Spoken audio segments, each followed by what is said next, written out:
All right. Hello there.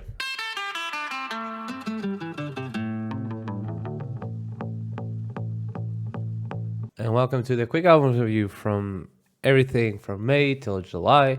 Just keep in mind still that many albums might not be rated, not only during this, but during the next and during the following, and during the video after that. Let's start off immediately with the month of May.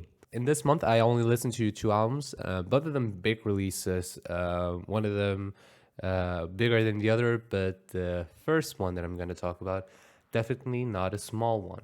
The Smile, a light for attracting attention.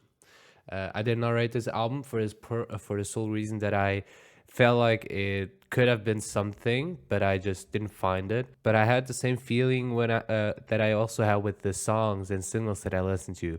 Even though I heard them, listened to, and somehow memorized it a bit, they flew past me in a way that was like, I do not know how to explain that. The album itself, I do not remember at all, besides a couple of singles, and even those are very faded to me.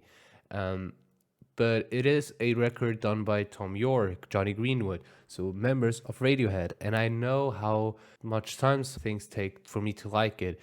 In Rainbows wasn't immediately a hitter for me, a masterpiece for me. It took a while to get used to 15 Step, Body Snatcher, to realize how good Jigsaw Falling to Pieces is, for example. So I feel like this record right here could be another instance of that, but I'm unsure. So I decided not to rate it on account of me not wanting to also compare it to a Radiohead record, which is not. And the second one here is the big release, maybe the biggest release of the year, which is Kendrick Lamar's Mr. Morale and the Big Steppers. Now, I love this record. Honestly, I like it. I really did enjoy it. It was a different experience from everything that came beforehand, and many different experiences. Let's call it that. I did not expect it to start like that. Specifically with the piano, the changes that it has in every single way did surprise me in many different ways, actually. But moving on from that, N95 was a song that I initially did not enjoy that much, but with the music video and then with more and more listens, I started to love it. Honestly, a very catchy song. There are some parts that might be a little bit weird at first listen, but after you get used to it, you're just starting to like them even more. And that continues throughout the whole album. Maybe on first listen, you're a little bit doubting it. After the second listen, I started to see the value in many of them. We Cry Together is just a different experience altogether. I felt like a kid that was looking at his parents like arguing, and he was like, he couldn't do anything. He was helpless. Like, he wanted them to stop, but he was just there seeing everything without being able to do anything against it. In a way, it just puts you in a different scenario completely, which is fascinating to me. And everything else, Fire Time is amazing. Black Coda is a weird addition when you consider what has happened or what he has done. But I myself, I didn't know anything. I knew about it later, after the album came out, and I do see a little bit of the theme why Kendrick did put him on the record. I do not know how I will treat that or how I'll find that. I'll just listen to the songs and I don't know. But yeah, also amazing features also from Baby Keem. I still feel like it is a good Kendrick Lamar album. I feel like it's better than Damn, but compared to any of the other records like Good Kid, Mad City or To Pimp a Butterfly, it still falls a bit flat. But I would still give it a 9 out of 10. I did enjoy everything on it. And then for Song of the Month, yeah, it would be a Kendrick Lamar one. It's Father Time. Like, the Sampa feature, the chorus on that is just different gravy. I just get transported to a different dimension every time I hear his voice. It started off with him on The Life of Pablo, listening to him on Saint Pablo just made me fall in love with his voice, and he doesn't disappoint here too. And Single of the Month was a bit harder, even though it really wasn't, because during this month, two songs came out that I adore from two different artists, or one band and one artist. The band being My Chemical Romance, my favorite band of all time. releasing Foundation of Decay, which I absolutely love. I cried to, but Kendrick Lamar did put out the Hard Part 5, which absolutely fucked me over so hard. Like, I loved it. Everything musically, visually, in the like the video visually, the effects on it, the message on it, the message on the song, the instrumentals that are how things are shown instrumentally too, with the drums and stuff, with the bass. It's it is so good. I do not know when the last time was when there was that much hype for a project coming from my side. Okay, moving on to June. Also two records, and first of all, we have Petrol with Baby. It is a post-hardcore record that even though I enjoyed a lot of it, specifically the message that I completely agree with, I do not think that post-hardcore is really for me. I can explain it this way. There are metal songs or metal-based songs that I enjoy, but metal itself is not for me. Even though when listening to metal, I enjoy the complexity of the guitars, the drums, how complex they are in general, like how they're played. That's fascinating. But as soon as everything comes together, as soon as I listen to a or those hard metal albums, I just know it's not for me. I don't really enjoy it. But again, there are metal songs that I have enjoyed. This record right here proves it a bit musically. Even though there are many parts on here that I enjoy, the hardcore or the post-hardcore sound of it is not something that I'm interested in, that I really enjoy. But all in all, I still found it to be very good. So yeah, 7.5. And then Logic Vinyl Days, kind of surprised with this one too, because I did not think I would enjoy a Logic album that plays to this extent. The only real thing I heard from Logic till this day was the Suicide Hotline number song. At the time, thought it was an okay song. Then listening to some, let's just say, memes about that, I got why it's a bit weirder.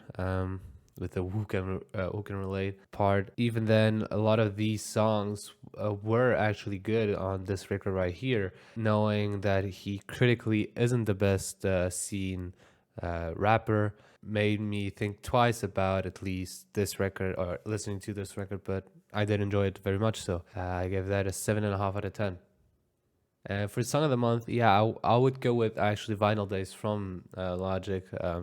The song itself, I don't know, it was a good song even at the time, and looking back to it when I skipped through a couple of them, it was the one that stood out to me the most, and that I could actually remember the most. And for a Single of the Month, it's not even a competition, it's Joji Glimpse of Us. I've known Joji for, I don't know, yeah, the ending part of Filthy Frank in a way. The beginning of Joji itself with Willie and that whole EP, and seeing how he has come from that to producing these amazingly beautiful songs is just fascinating. He has shown that he has the potential to make something incredible. Moving on to July, the last month that I'm going to talk about, and it's only one album, but I could speak about this album for minutes, on hours, on months, on years on end. It's Black Midi's Hellfire. Before this came out, I did listen to Black Midi's Welcome to Hell, the single that came out, and I didn't remember anything of it. I remember it like enjoying it in a way, but I just didn't catching up to the hype of it. Black Media itself is a band that I just didn't, I think, give a chance to, even though I knew how critically acclaimed they were. I just didn't think it would click with me. But then seeing also that a lot of the fan base from Black Country on the Road is connected with Black Midis made me think twice and made me think, let's give it a shot. And it did not disappoint me at all. I absolutely love this record from front to back. It took me a while, but as soon as I got it down, I just couldn't stop. It starts off with an amazing introduction, which from the beginning on did catch me off guard. It was always the intro that I came back to see if I could like it, because at first I wasn't that sure if I would like this. I listened to a couple of times and it felt like nothing happened. But then when I actually listened to the first song, transitioning to the second one, I saw how good this would be. Like that transition, or the transition between every single song, are close or are perfection. Moving on, after Sugar 2, Eat Man Eat fastly became one of my favorite songs to listen to daily. Welcome to Hell regained his, let's say, attention to me with the amazing instrumental, and still just felt like a beautiful track and a beautiful song on here. Halftime is the interlude that I'm don't really like. I skip it, but it's also an interlude, so I'm not gonna like say this is the reason why I hate everything. But it does kind of mess me up sometimes. I don't really enjoy listening to that, even though I get it. Music, I get it conceptually. I'm just not.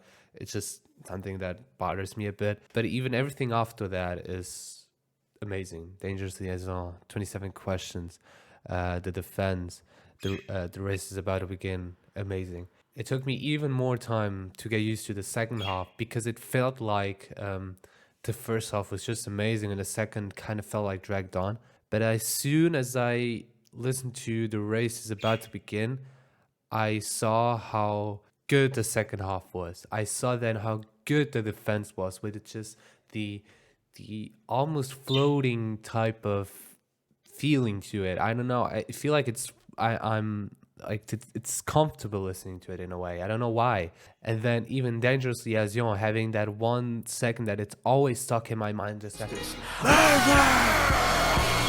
that puts me in a different part. Like it just made me love everything about this. 27 Questions, moving from this to that, like the musical changes on this are just second to none, and are a highlight of the year for me. I seriously did enjoy listening to this, and I'm enjoying re-listening to this, singing with this, screaming while listening to this. The only thing is, I'm unsure if this is going to be album of the year or not, because for me it's a 9.5 out of 10. It's maybe missing that like final oomph, but I'm not sure if it's missing that or if I just haven't found it yet. And ending the video with the song of the month, we have first and foremost Black Midi's Eat Man Eat. I just picked that one, but I could have picked any single one of them. Eat Man Eat. God damn, I just don't even know how to explain that song. Honestly, it's just so bombastic. Like the change at the end, and it makes me it makes me lose my vocabulary. I just actually lost words how to explain these songs, honestly. Single of the month was a bit harder, because the singles that I or the singles that I listened to that month, a lot of them were not from this year. It was a couple years ago. Like July was actually the first time I actually listened to Wu-Tang Clan or something like that. And coming back to 2022, the song that I did listen to, that I did still enjoy very much so, is Rosalia Pesha. And it's just continuing on another amazing song from her. Like, she's on an amazing streak of amazing songs, of amazing singles, of amazing record. And if she keeps that momentum up, I do not know where she can go. Like, it looks amazing. So, okay, this is May to July. I hope you liked it. I hope this video goes up within a week of the last one. And with that said and done, thank you for watching. Good night, good evening, and see you another day.